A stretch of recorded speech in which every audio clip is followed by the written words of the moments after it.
रियासतनामा की मुद्दा गर्म है कि दूसरी कड़ी में आपका स्वागत है और मैं हूं ईशान। एक नया एपिसोड हमने शुरू किया है। मुद्दा गर्म है और इस वक्त जम्मू कश्मीर में मुद्दा गर्म है राजनीति का। जैसे ही अफगानिस्तान पर तालिबान का कब्जा हुआ तो फिर जम्मू कश्मीर की राजनीति में बवाल आ गया।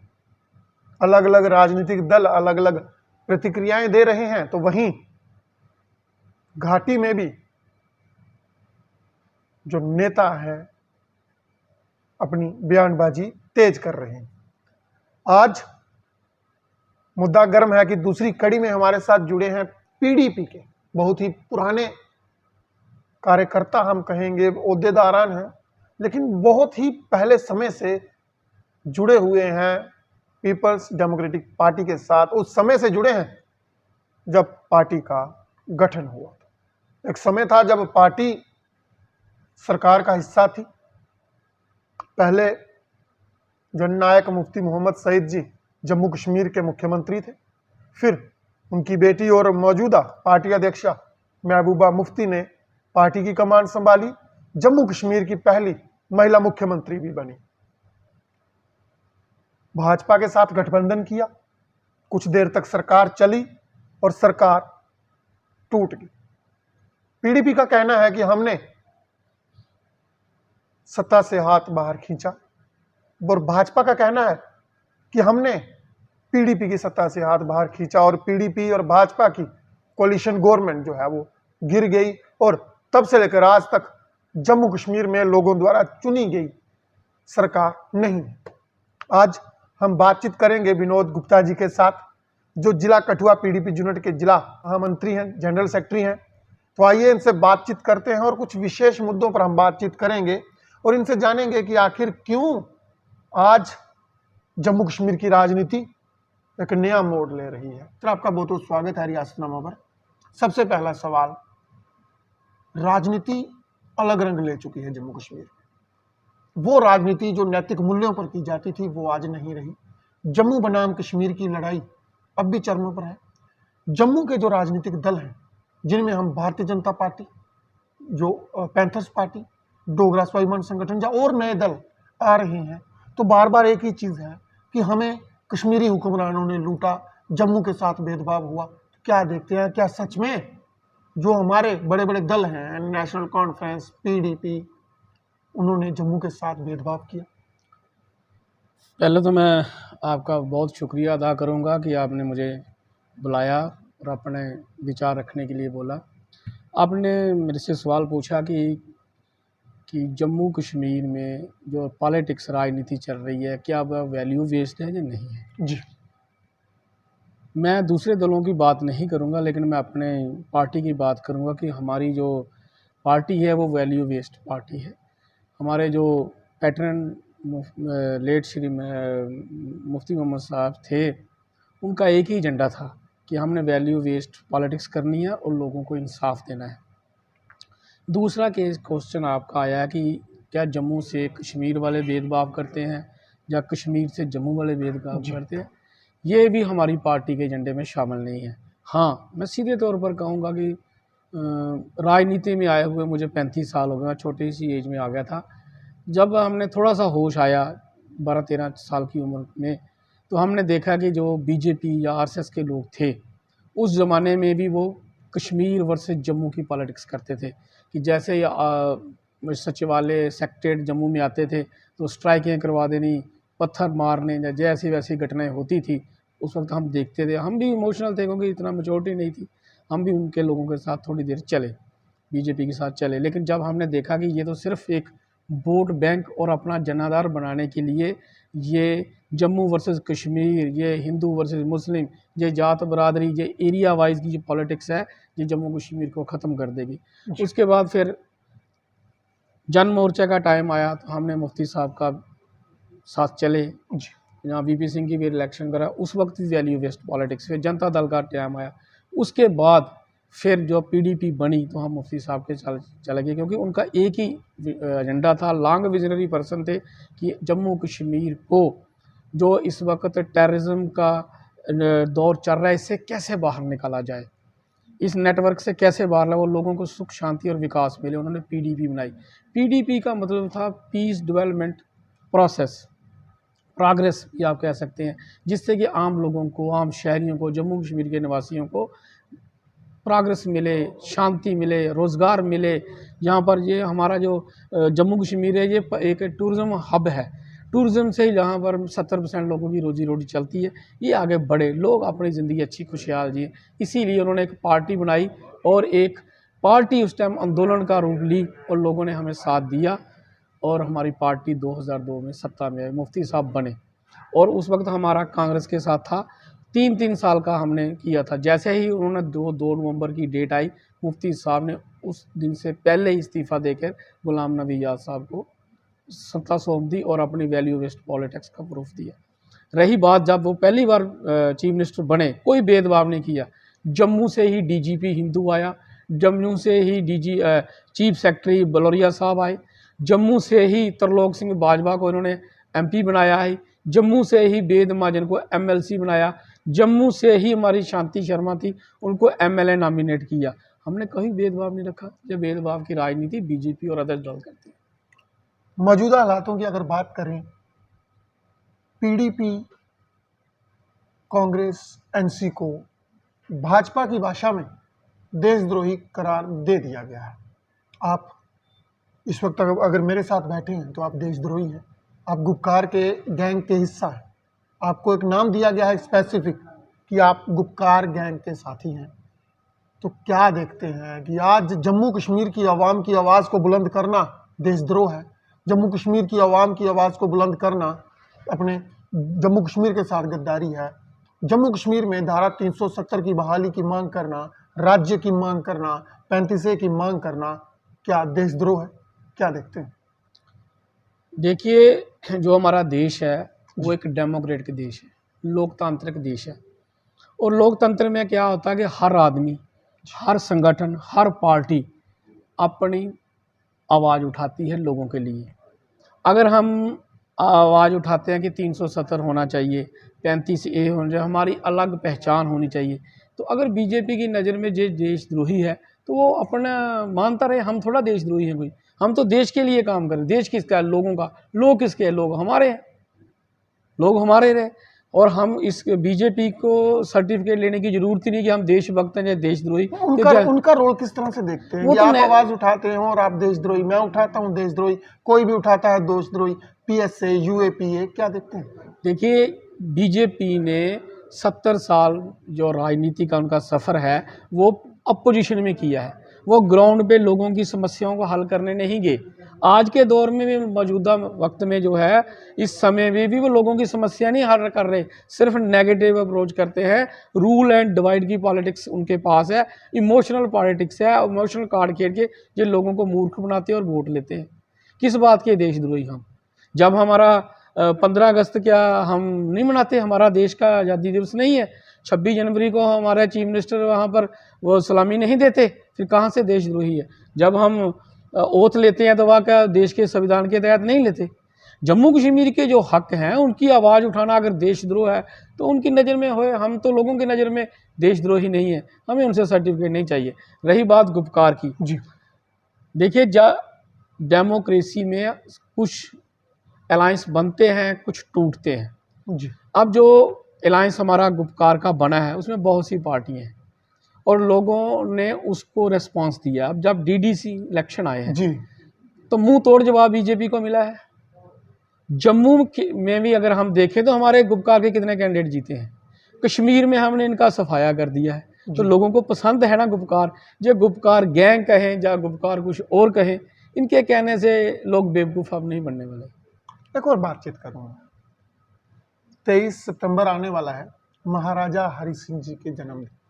महाराजा हरि सिंह वो शख्सियत जिन्होंने हमें, आपको, हम सबको अधिकार दिया भारतीय होने का। विलय पाकिस्तान में भी हो सकता था, विलय आज़ादी हो सकती थी कि विलय नहीं करेंगे और इंडिपेंडेंट रहेंगे। बेशक नुकसान होता उस समय में, हम भारत का हिस्सा बने और भारतीय जनता पार्टी ने उसी चीज़ को अपने पोस्टर्स पर दिखाया। लेकिन महाराजा हरि सिंह ने जो हक हकूक हमें दिए, धारा 370 हमारी अलग पहचान, हमारी रियासत की पहचान, उसे भाजपा अपने मैनिफेस्टो में तोड़ना चाहती थी। लेकिन आज वही भाजपा उन्हीं महाराजा हरि सिंह के पोस्टर एकात्मकता दिवस पर चिपका रही है, उन्हें अपना आइकॉन बता रही है।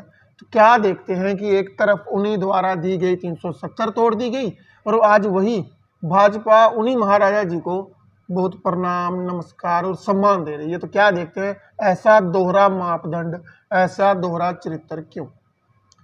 देखिए, मैंने पहले भी आपको अर्ज किया है कि बीजेपी की पॉलिटिक्स जो है वो इमोशनल ब्लैकमेलिंग की पॉलिटिक्स है, रूल एंड डिवाइड की पॉलिटिक्स है। ये ग्राउंड पे नहीं है, इन्होंने लोगों को मूर्ख बनाना होता है। रही आपने पहला क्वेश्चन किया कि जो महाराजा साहब थे हमारे, वो आज़ाद भी रह सकते थे, कहीं भी जा सकते थे, लेकिन उन्होंने विलय किया। अभी विलय का कंसेप्ट क्लियर नहीं है जी। कि विलय किस कंडीशन पे हुआ। ये इंडिया गवर्नमेंट ने अभी तक बताया नहीं कि विलय कैसे हुआ।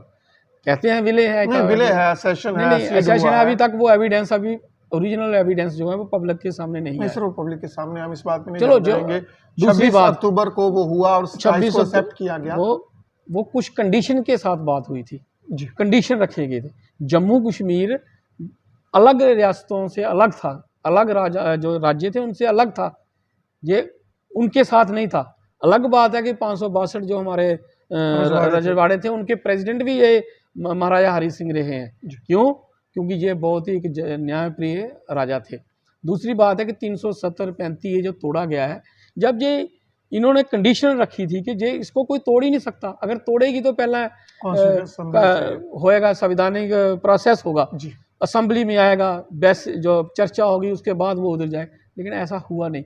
आज देखिए कितनी मज़े की बात है, इनके 8 MLA आए, एनसी के साथ सरकार बनाई, फिर 11 आए, फिर एनसी को सपोर्ट दी, फिर 26 आए, पीडीपी के घर में ये 3 महीने चल चल के इन्होंने सरकार बनाई। इन्होंने उस वक्त महाराजा साहब को क्यों नहीं याद किया? अगर वो असेंबली में अपना एक बिल लाते, एक प्रस्ताव लाते कि महाराजा साहब को छुट्टी होनी चाहिए, तो क्या महबूबा मुफ्ती जब मुफ्ती साहब उसको मना कर देते? कभी नहीं।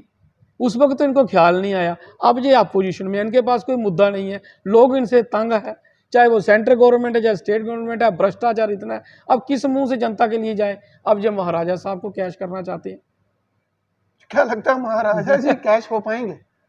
इमोशनल ब्लैकमेलिंग है ना, इमोशनल ब्लैकमेलिंग से ही सियासत कर रहे हैं ना। आज एक बड़ा अहम सवाल बन चुका है। तेल चाहे आप 500 रुपये किलो खरीदिए, लेकिन 5 किलो राशन आपको मुफ्त मिलता है। आपने भी लिया होगा, अगर आपको मिलता है या किसी डिपो वाले ने दिया हो, उस पर मोदी जी की फोटो भी होती है।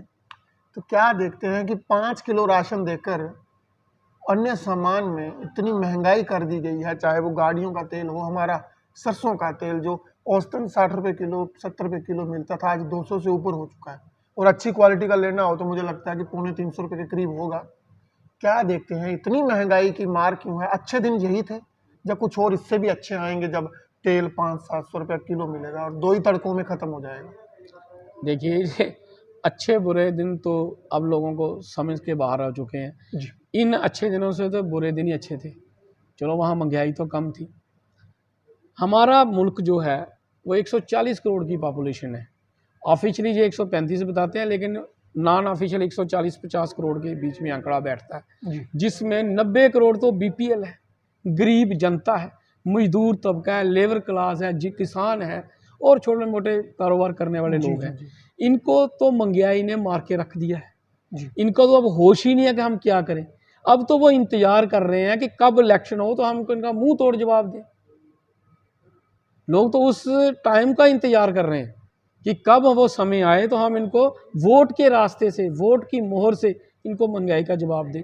इंटरनेशनल मार्केट में तेल का क्या रेट है, डॉलर कहाँ जा रहा है, जीडीपी क्या है, ये सब बातें जो हमारा लोअर क्लास तबका आता है उनको नहीं पता है। जीडीपी इन्होंने जीरो कर दी, डॉलर हमारा रुपया उसके सामने खड़ा नहीं हो रहा। इंटरनेशनल लेवल में, अंतर्राष्ट्रीय सतह पे जो हमारा तेल है, क्रूड ऑयल, कच्चा तेल, वो सस्ता है, लेकिन पूछने वाला कोई नहीं। वही आपका पहले वाला क्वेश्चन, जो आवाज़ उठाएगा उस पर ईडी लगा देंगे, एनआईए लगा देंगे, इनकम टैक्स लगा देंगे। केस डलवा के PSA लगा के अंदर डाल देंगे, आवाज़ बंद की जाती। ये तो अब जो समय चल रहा है, ये डेमोक्रेसी का समय नहीं चल रहा, ये डिक्टेटरशिप का समय चल रहा है। और इस डिक्टेटरशिप को ख़त्म करने के लिए लोग टाइम का इंतजार कर रहे हैं। बंगाल में चुनाव हुए, बंगाल में जवाब जो है वो दे दिया बंगाल की जनता ने। क्या देखते हैं जम्मू कश्मीर की जनता कब जवाब देगी? और जम्मू कश्मीर की जनता तो तैयार बैठी है जवाब देने के लिए, क्योंकि बंगाल में जो इन्होंने ड्रामेबाजी की, इलेक्शन में जो भी किया, लोग समझ चुके थे। उन्होंने मुंह तोड़ जवाब दिया और इतनी शर्मसार हार इनको दी है कि ज़िंदगी भर याद रखेंगे। प्राइम मिनिस्टर ने खुद मोर्चा संभाला, होम मिनिस्टर खुद ग्राउंड पे, हाँ जी, प्रेसिडेंट इनका खुद ग्राउंड पे, और जो इनके 60-70 मिनिस्टर हैं सेंटर के, वो स्टेटों के चीफ मिनिस्टर, लोगों ने फिर इनको मुंह तोड़ जवाब दिया। इससे आप क्या सिद्ध करना चाहते हैं कि जम्मू कश्मीर के लोग नहीं देंगे? अब DD इलेक्शन में भी इन्होंने सेंट्रल गवर्नमेंट के मंत्री बुला के, मिनिस्टर बुला के उनसे प्रचार करवाया। क्या जो DDC का इलेक्शन है वो सेंटर के मिनिस्टर के प्रोटोकॉल में आता है? उसके बराबर का है? मजाक बना दिया। लोगों ने फिर भी इनको मुंह तोड़ जवाब दिया, और गुपकार ग्रुप को जो है, हमारा जो गुपकार अलायंस है, उनको अच्छी सफलता दी। जम्मू कश्मीर में अब टोल है 4, जनता है लाचार, और भाजपा के अध्यक्ष टोल उखाड़ नहीं पाए, उन्हें JCB भी नहीं मिली किराए पर। उन्होंने एक लेटर भी लिखा था, और वो लेटर लखनपुर में कहीं फंस चुका है, दिल्ली नहीं पहुंचा वो लेटर। क्या देखते हैं क्यों लोगों को बेवकूफ़ बनाया जा रहा है, टोल वसूला जा रहा है, गरीब तबका, महंगाई की मार, और ऊपर से टोल भी 4। क्या देखते हैं? देखिए, ये सब एक राजनीति है, सियासत है। BJP में ग्रुप बहुत है, कुछ जहाँ के चुने हुए नेता जो हैं, लीडर हैं, वो दिल्ली में बैठे हैं, कुछ यहाँ पर लोकल हैं। सरकार किसकी है? सेंटर में BJP की गवर्नमेंट है, स्टेट में भी BJP की समझिए, क्योंकि जो LG साहब आए हैं वो भी BJP से ताल्लुक़ रखते हैं। उसके अलावा भी BJP की बात ना सुनी जाए तो आप क्या अंदाज़ा लगा सकते हैं कि भ्रष्टाचार कितने चरम पर पहुंच गया, कितने हाई लेवल पे भ्रष्टाचार पहुंच गया। यहाँ BJP वालों की बात ही नहीं सुनी जाती। अबे कुछ दिन पहले यहाँ के एक पार्षद को धक्के दिए, उनकी कोई बात ही नहीं सुनता। वो सरकार आपकी, अफसर आपके, आपको बिजली पानी के लिए सड़कों पे उतरना पड़ता है। ऐसी सरकार को क्या करना है? छोड़ो, हमारे साथ आ जाओ, हम करवाएंगे इंसाफ की बात, हमारी सरकार आएगी। देखते हैं अफसर कैसे नहीं काम करते। मुफ्ती साहब से लेकर महबूबा साहब मैडम तक क्यों नहीं काम हुए? मैडम, वही मैडम महबूबा जो रात के 11 बजे तक पब्लिक दरबार लगाकर लोगों की समस्या हल की है। आया कोई इनका मिनिस्टर सेंटर से, जहाँ से चुन के गए हैं, कोई और अधिकारी आए? कोई नहीं आते, सिर्फ प्रेस के सामने बयानबाजी करते हैं। आप कहते हैं लेटर तो लखनपुर से आगे जाने नहीं देंगे। क्योंकि दिल्ली का ग्रुप अलग है, जहाँ का अलग है, लोगों की बात कौन सुनेगा? और ये सारे देश में जो बॉर्डर खुले पड़े हैं, सिर्फ लखनपुर का बंद है। क्यों है? आप अंदाजा लगा लीजिए कि कहीं ना कहीं तो इन लोगों का सेल्फ इंटरेस्ट होगा। गुटबाजी के चक्कर में आम जनता मारी जा रही है। आम जनता मारी जा रही है, इसमें तो कोई शक है। लोग जानते हैं, जब पब्लिक है सब जानती है, किसी से कोई शिकायत है नहीं। पब्लिक सब जानती है, लेकिन सवाल वहीं आ जाता है कि टोल आप दे देते हो, महंगाई आप कर देते हो, जनता को सुविधाएं तो मिलती। टोल किसने लगवाया हुआ है? टोल भी तो इन लोगों ने लगवाया ना जी। इनसे लोग तो बात करते हैं, लेकिन जब सुनने को तैयार ही नहीं, इससे तो इनको सत्ता का नशा है। मैंने पहले भी आपसे रिक्वेस्ट की है कि टाइम का इंतजार लोग कर रहे हैं। क्या करें? बेबस हैं, मजबूर है, कहाँ जाएं? जब राजा ही नहीं सुनने वाला है तो प्रजा क्या करे? अगर प्रजा बोलती तो उस पर झूठे इल्ज़ाम लगा के अंदर कर देते हैं, जब वो देशद्रोही हो जाते हैं। यहाँ पर लोगों की हक की बात करना भी एक एंटी नेशनल है। एक आखिरी सवाल करूँगा, तीखा सवाल रहेगा। PDP के अब यूनिट हर डिस्ट्रिक्ट में हो चुके हैं, कमी कहाँ रह जाती है कि एक अहम विपक्ष की भूमिका PDP नहीं निभा पाती? क्योंकि अक्सर अब जम्मू संभाग की बात करें तो बहुत कम समय हुआ है कि PDP अब सक्रिय हुई है कठुआ में, लेकिन पिछले समय से PDP विपक्ष की भूमिका में नजर नहीं आती। हालांकि विपक्ष तो जम्मू में ही कहीं नहीं दिखता, लेकिन खास करके आपसे PDP की बात करेंगे। आप ताल्लुक रखते हैं उस पार्टी से, कहाँ कमी है, क्या कारण है? क्या आज भी महबूबा मुफ्ती जी का पूरा फोकस श्रीनगर में है? नहीं, ऐसी कोई बात नहीं है। हमारा संगठन जो पूरे जम्मू कश्मीर में था, पहले भी था, अब भी है, आगे भी रहेगा।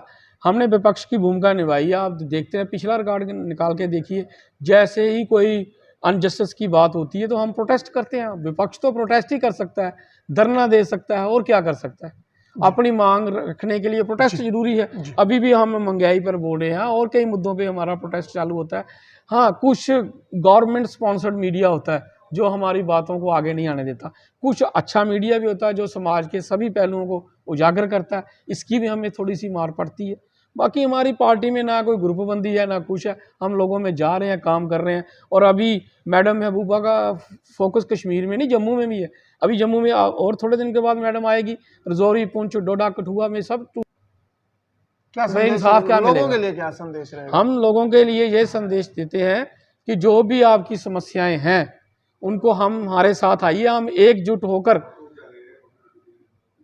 लोगों के साथ मिलकर काम करें। अगर हम एकजुट हो जाएं तो ये जो भ्रष्टाचारी नेता, जो भ्रष्टाचारी बड़े बड़े अफसर अधिकारी बैठे हैं, इनकी नहीं चलेगी। जब जनता खड़ी हो जाती है तो बड़े बड़े राज खत्म हो जाते हैं, राज उखड़ जाते हैं, बड़ी बड़ी सत्ता चली जाती है जब जनता खड़ी हो जाती है। और जनता खड़ी हो रही है और होगी, और मुंह तोड़ जवाब मिलेगा इनको। बहुत बहुत धन्यवाद। इस वक्त आप सुन रहे थे विनोद गुप्ता जी को। चर्चा जम्मू कश्मीर से शुरू हुई और लखनपुर तक पहुंची, क्योंकि आगे हम नहीं जाएंगे, टोल लगा हुआ है। हालांकि टोल तो 4 हैं, लेकिन लखनपुर वाला थोड़ा ज़्यादा सख्त है, क्योंकि वहाँ पे कोविड की जांच भी होती है। तो हम नहीं चाहते कि हम थोड़ा पंजाब की तरफ जाएं, जांच करवानी पड़ेगी। तो आज विशेष मुद्दों के साथ हमारे मेहमान थे विनोद गुप्ता जी। पीडीपी की नीतियों को लेकर चर्चा हुई, जम्मू बनाम कश्मीर की राजनीति को लेकर चर्चा हुई, महाराजा हरि सिंह जी के इतिहास को लेकर चर्चा हुई। और कुल मिलाकर बात यहां तक आती है कि जनता पिसती है। नेताओं के चक्कर में, आपसी गुटबाजी के चक्कर में जनता मारी जाती है। जनता परेशान है। इनका कहना है कि चुनावों का इंतजार है साहब, जिस दिन चुनाव हुए सत्ता पलट जाएगी। हम भी इंतजार में हैं, कब चुनाव होंगे, कब जम्मू कश्मीर की आवाम को उनके प्रतिनिधि मिलेंगे, और कब जनता अपने मत का अधिकार करके इस सियासत को, इस रियासत को नए मुकाम तक ले जाएगी। फिलहाल आप देखते रहें रियासतनामा, और बहुत जल्द हम कुछ और खास मुद्दों के साथ, खास लोगों के साथ हाजिर होंगे। तब तक के लिए धन्यवाद।